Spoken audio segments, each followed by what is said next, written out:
भागवत की कथा श्रवण करने से भक्ति, ज्ञान, वैराग्य तीनों पुष्ट हो जाते हैं।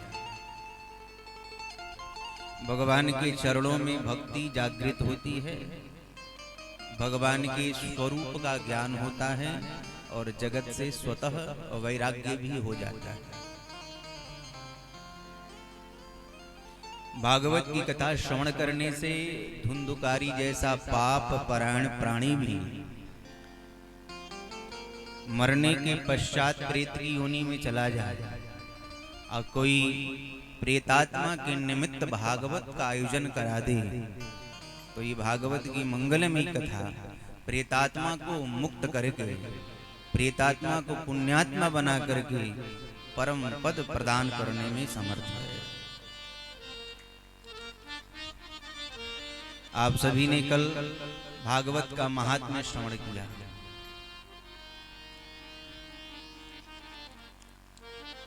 महर्षि वेदव्यास जी ने भागवत का शुभारंभ किया तो आरंभ में व्यास जी ने 3 श्लोकों में मंगलाचरण किया।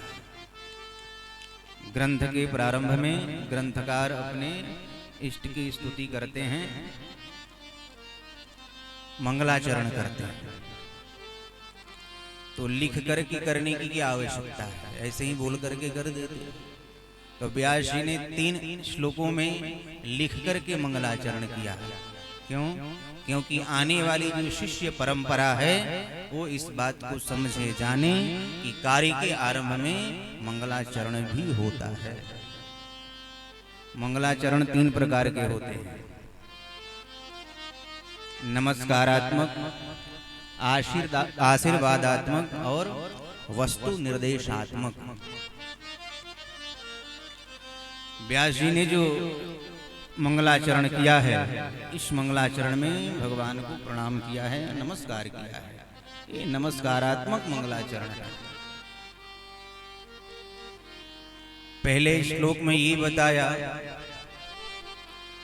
किसका ध्यान करें, दूसरे श्लोक में बताया किसका ज्ञान करें और तीसरे श्लोक में बताया किसका पान करें। कौन ध्येय है, ध्यान करने योग्य कौन है और किसका ज्ञान करें और क्या पान करें। कौन ध्येय है, कौन गेय है और क्या पेय है। विशेष बात यहाँ पर यह है कि व्यास जी ने अपने मंगलाचरण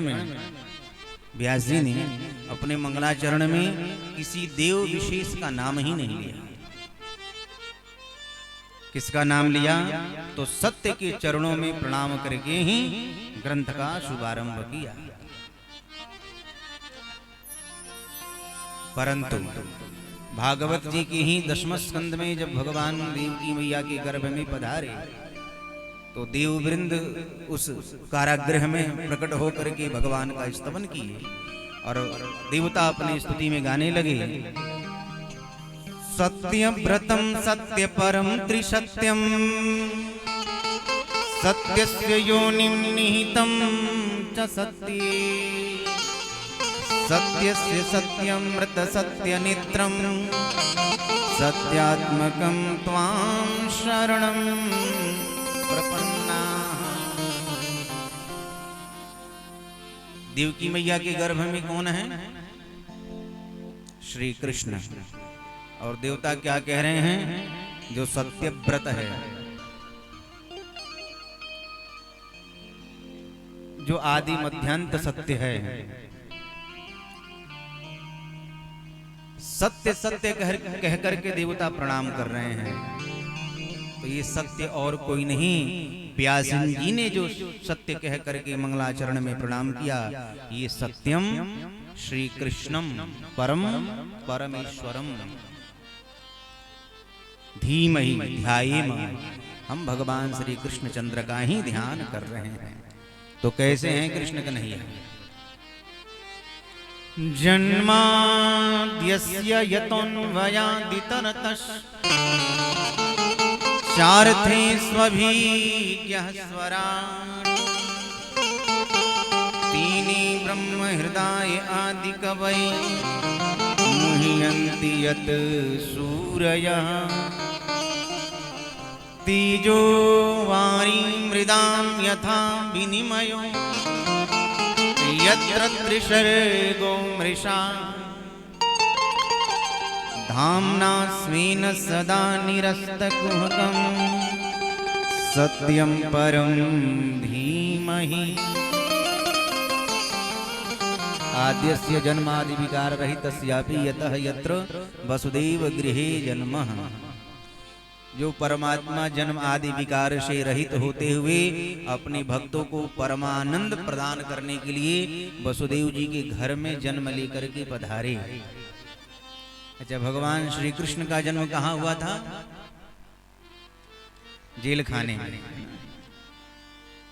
और व्यास जी महाराज कह रहे हैं कि वसुदेव गृहे जन्म, वसुदेव जी के घर में जन्म हुआ। तो घर किसे कहते हैं? ईंट पत्थर के मकान को घर नहीं कहा जाता है। घर उसे कहा जाता है जिस घर में घरवाली रहती हो। न गृहम गृहमित्याहु गृहिणी गृहमुच्यते। गृहिणी से गृह का निर्माण होता है, इसलिए जहाँ पर गृहस्थी निवास करते हैं उस स्थान को घर कहा जाता है। और जहाँ पर विरक्त संत महात्मा रहते हैं उसको घर नहीं कहते हैं, उसको आश्रम कहते हैं, कुटिया कहते हैं।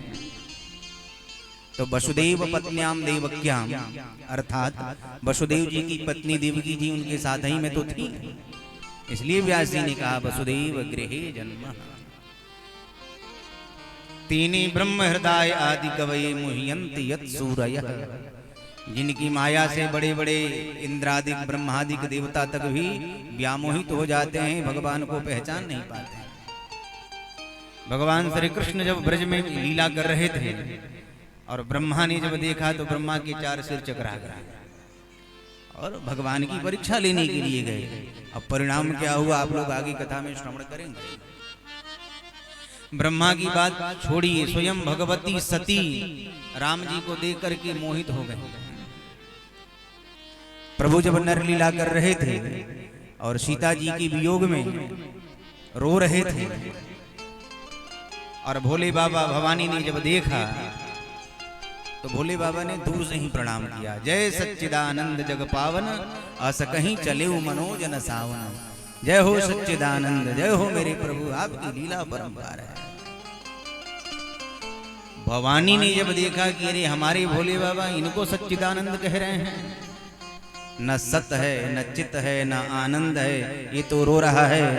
इसकी पत्नी का कोई हरण करके ले गया और जो अपनी पत्नी का पता नहीं लगा पा रहा है उसको हमारे भोले बाबा प्रणाम कर रहे हैं। बाबा ने कहा देवी जी लीला कर रहे हैं, तुम भी प्रणाम कर लो, परंतु सती नहीं मानी। बहुत बड़े किसी अभिनेता को किसी पिक्चर में आप हल चलाते हुए देख लें और आप विचार करने लगे अरे देखो तो सही, ये इतना बड़ा आदमी कैसे हल चला रहा है।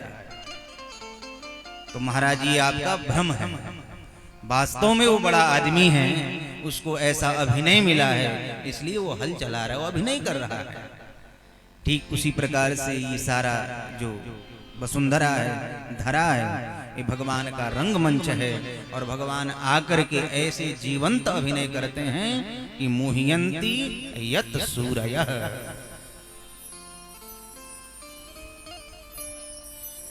अरे इन सब की बात छोड़िए, स्वयं राम जी के छोटे भैया लखनलाल जी,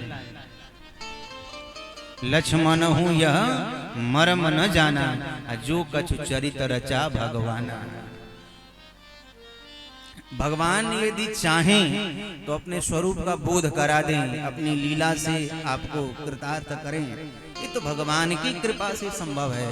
परंतु जीव यदि चाहे कि अपनी योग्यता से भगवान को जान ले, ये संभव नहीं है। भगवान बुद्धि के विषय नहीं है, भगवान तो भाव के विषय है। भगवान तर्क के विषय नहीं है, भगवान प्रेम के विषय हैं। भगवान हमारी योग्यता का विषय नहीं है, भगवान तो महाराज भक्ति का विषय है। कई तार्किक अपने बुद्धि से भगवान को जानने की कोशिश करते हैं, प्रयास करते हैं, परंतु ध्यान रहे बुद्धि हमारी सीमित है और परमात्मा असीमित है। हमारी बुद्धि ससीम है, परमात्मा असीम है। कई तार्किक तो भगवान के अस्तित्व पर भी प्रश्न चिन्ह लगाते हैं और इन तार्किकों को मिलता कुछ नहीं है। आपको एक घटना सुनाऊं। एक व्यक्ति शहर से तर्क शास्त्र पढ़ के घर आया। घर में जब पहुंचा तो उसकी मैया उसे जल पिलाने के लिए 2 लड्डू लेकर के आई और कहा, बेटा थक करके आया है, जल्दी लड्डू खा करके पानी पी ले। अब बेटा सोचने लगा कि मैं अपनी माँ से कैसे बताऊं कि मैं एक बहुत बड़ा तर्क शास्त्री हूँ। बेटे ने कहा, माँ ये बताओ लड्डू कितने हैं? माँ बोली, बेटा ये 2 लड्डू हैं, खा के पानी पी ले। बेटे ने कहा कि नहीं माँ, लड्डू तो 3 हैं। माँ ने कहा, बेटा लड्डू 2 ही तो हैं। बेटा ने कहा, गिनो इसे। माँ ने कहा 1 और 2। बेटे ने कहा कि 1 और 2 और 2 और 1 कितने हुए? अब इसका पिता सुन रहा था और विचार किया कि इसकी मैया प्रेम से लड्डू खिलाने के लिए गई तो इसे तर्क शास्त्र पढ़ाने लगे। पिता ने आके कहा कि बेटा तू कन्फर्म है कि लड्डू 3 हैं? बेटे ने कहा, हाँ पिताजी। उसके पिता ने क्या किया, 1 लड्डू उठा के स्वयं खा लिया और दूसरे लड्डू को उसको मैया को खिला दिया और कह दिया, बेटा तीसरा लड्डू बचा है तो तू खा ले। बोलिए राधे राधे। तार्किकों को मिलता नहीं है, उस पर तर्क करते हैं। ठीक उसी प्रकार से परमात्मा भी तर्क का विषय नहीं है। परमात्मा जो है भक्ति, श्रद्धा, आस्था, प्रेम के विषय है। बोलिए राधे राधे।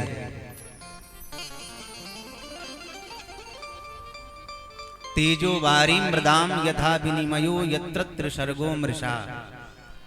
जिनकी माया से महाराज जल में थल की प्रतीति, थल में जल की प्रतीति, जिनकी 3 धाम, श्री धाम वृंदावन, श्री धाम मथुरा, श्री धाम द्वारिका, और तीनों धाम की जो परिकर हैं जो नित्य हैं, और तीनों धाम में से जो एक का भी चरण शरण ग्रहण कर ले उसकी तापत्रय समाप्त हो जाते हैं। निरस्त कुहकम सत्यम परम धीमहि।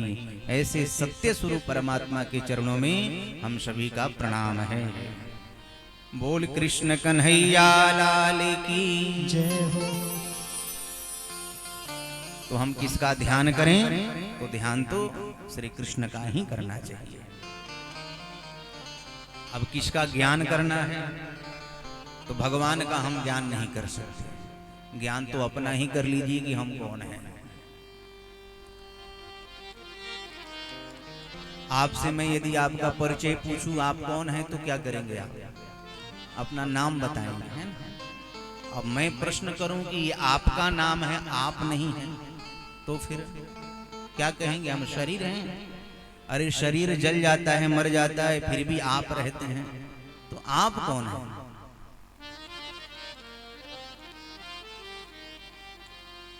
धर्म प्रोज्जित कैतवत्र परमो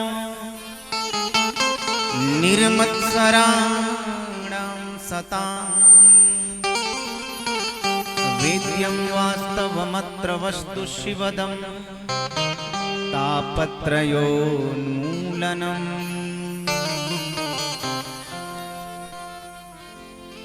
श्रीमद्भागवते महामुनिकृते किं वा परैरीश्वरः सद्यो हृदयवर्ध्यते त्रिकृतिभिः शुश्रूषुभिस्तत्क्षणात्।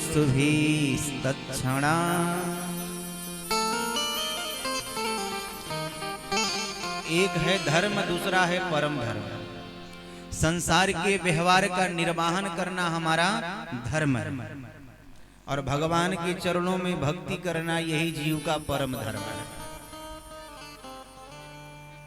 घर से चले आप कि आनंद भैया भागवत की कथा करवा रहे हैं, चलो सुनिए। अब आप घर से जैसे निकले तो रास्ते में मिल गए कोई चाचा जी।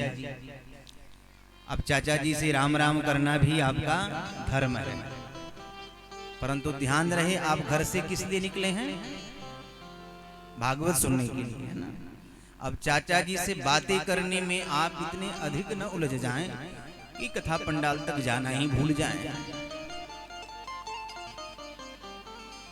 तो चाचा जी से राम राम करना, उनसे बातें करना आपका धर्म है, और कथा पंडाल तक पहुंच करके भागवत सुनना आपका परम धर्म है, क्योंकि आप घर से किस लिए निकले हैं? भागवत श्रवण करने के लिए। ठीक उसी प्रकार से यदि इस संसार में हम आए हैं तो संसार के व्यवहार का निर्वाहन करना ये हमारा धर्म है, और भगवान के चरणों में निष्काम भक्ति करना यही जीव का परम धर्म है। सवै पुंसाम परो धर्मो यतो भक्ति रधोक्षजे अहैतुक्य प्रतिहता निजात्मा संप्रसीदति। वेद्यम वास्तवमत्र वस्तु शिवदम। और जैसे महाराज हमारे भीतर से मत्सर दोष समाप्त होता है, निर्मत्सराणाम सताम, मत्सर से हम रहित हो जाते हैं। मत्सर किसे कहते हैं? जब मच्छर तो आप लोग जानते होंगे ना, जो काटते हैं। फर्क बस इतना ही है, मच्छर बाहर से काटते हैं और मत्सर भीतर ही भीतर काटता है। कैसे काटता है? तो पड़ोसी की उन्नति, प्रगति, तरक्की को देख करके जो लोग दुखी होते हैं उसी को कहा जाता है मत्सर। जिस दिन महाराज बगल वाले की प्रसन्नता को देख करके आप प्रसन्न हो जाइए, तब समझ जाइए आप हो गए निर्मत्सर। जब तक महाराज दूसरे की खुशी को देख करके आप दुखी होते हैं, तो समझिए हमारे भीतर मत्सर दोष है। और जिस दिन महाराज बगल वाले की प्रसन्नता को देख करके आपको भी खुशी होने लगे, समझ जाइए हमसे, हमारे भीतर से मत्सर समाप्त हो गया, हम हो गए निर्मत्सर। बोलिए राधे राधे। जब निर्मत्सर हो जाएंगे तो वेद्यम वास्तवमत्र वस्तु शिवदम कल्याणम, कल्याण होगा, वास्तव वस्तु का बोध होगा, आपको अपना स्वरूप का ज्ञान हो जाएगा कि हम कौन हैं। और उसी समय आपकी हृदय भवन में हरि अवरुद्ध हो जाएंगे, कैदी की तरह कैद हो जाएंगे। लिखा है कि भगवान विराजमान हो जाएंगे, ऐसा नहीं लिखा। सद्य उसी समय उस भक्त के हृदय में भक्ति देवी की कृपा से भगवान अवरुद्ध हो जाते हैं। भगवान चाह करके भी निकल नहीं पाते हैं। जिस भक्त के हृदय में भक्ति देवी हैं, भगवान पहले देखते हैं कि भक्त का हृदय भवन खाली है कि नहीं। और प्रभु जब देखते हैं अरे काम, क्रोध, मोह, लोभ, मद, मात्सर्य, राग, द्वेष, छल, कपट ये सारे भरे पड़े हैं, तो भगवान भी झांक करके ताक करके आगे निकल जाते हैं। सोचते हैं हाउसफुल, यहाँ नहीं है भैया जगह बैठने की। और भगवान जब देखते हैं कि हृदय भवन खाली है और उसमें भी भगवान की प्राणप्रिया भक्ति देवी निवास कर रही हैं, तो भगवान जाकर के वहां कैदी की तरह कैद हो जाते हैं। भक्त निकाल नहीं पाता है और भगवान भी निकल नहीं पाते।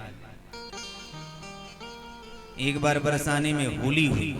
बरसाने की होली विश्व प्रसिद्ध है, और होली की शाम को सारी ब्रज गोपियां जाकर के यमुना में अपना अपना चेहरा धुलने लगी। एक गोपी को घंटों बीत गए, नेत्रों में जल डालती रही, चेहरा धुलती रही। एक सखी ने कहा कि बहन, अभी तक तेरे नेत्रों का अबीर नहीं निकला, अभी तक तेरे नेत्रों का अबीर नहीं निकला। ब्रज गोपी ने कहा कि बहन, नेत्रों से अबीर तो कब का निकल गया है, परंतु अभी तक नेत्रों से अहीर नहीं निकल रहा है। मैं तो उस अहीर को निकाल रही हूँ, मैं तो उस नंद के लाला को निकाल रही हूँ। कहने का अभिप्राय ये है, जल्दी भगवान किसी के हृदय में प्रवेश करते नहीं, और एक बार प्रवेश कर गए फिर महाराज बाहर निकलते नहीं। परंतु उसके लिए आवश्यकता है कि हमारा हृदय भवन खाली हो, निर्मल हो। अरे कहीं कुत्ता भी बैठता है तो अपनी पूंछ से जगह को साफ करता है, और जब उसको अनुकूल लगता है तभी वो बैठता है।